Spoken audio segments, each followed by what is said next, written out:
అందరికీ నమస్తే. సో పొద్దున్న నుంచి తిరుపతి ప్రసాదం గురించి నేను మాట్లాడిన వీడియో, నేను మాట్లాడిన మాటలు చాలా మందికి తప్పుగా అనిపిస్తున్నాయి. సో ఎక్స్ప్లెనేషన్ ఇచ్చే ముందే ఆ మాటలకు ఎవరన్నా హట్ అయి ఉంటే డెఫినెట్గా సారీ చెప్తున్నాను. అండ్ నన్ను రెగ్యులర్గా ఫాలో అయ్యేటోళ్ళకు నాకు వెంకటేశ్వర స్వామి ఎంత ఇష్టమో తెలుసు. యూట్యూబ్లో, ఇన్స్టాగ్రామ్లో 3 నెలలు 4 నెలల సంధి శనివారాల వ్రతాల గురించి, వాటి డీటెయిల్స్ గురించి నేను చెప్తూనే ఉన్నా. అవేవి దేని గురించి ఎవరు మాట్లాడుకోలేరు. అన్ఫార్చునేట్లీ దీని గురించి మాట్లాడినరు. ఏదైనా సరే తప్పు జరిగింది నా సైడ్ నుంచి. నా మాటలు తప్పుగా ఉన్నాయి తప్పితే నా ఇంటెన్షన్ అది కాదు.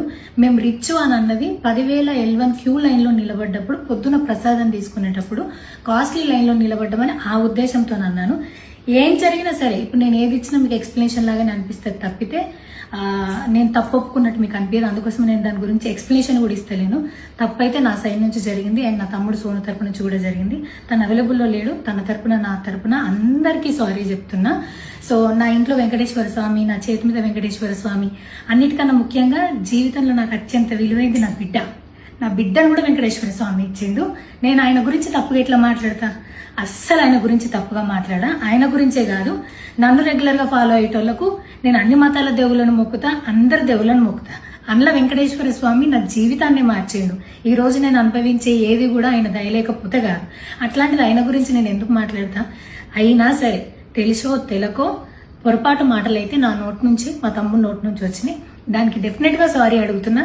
ఇదేదో యూట్యూబ్ ఛానల్ ఏమంటారు వీడియోస్ పెట్టి కేసులు పెడతా అన్నందుకు కాదు, నాకు కూడా అనిపించింది అయ్యో అట్లా మాట్లాడి ఉండకూడదని, అందుకోసం పెడుతున్నాను తప్పితే ఇంకొక ఉద్దేశం అయితే ఏమీ లేదు. నేను మళ్ళొకసారి టీటీడీ మెంబర్స్కి అండ్ నా మాటల వల్ల హట్ అయిన ప్రతి ఒక్కరికి నేను నా తరపు నుంచి సారీ చెప్తున్నా.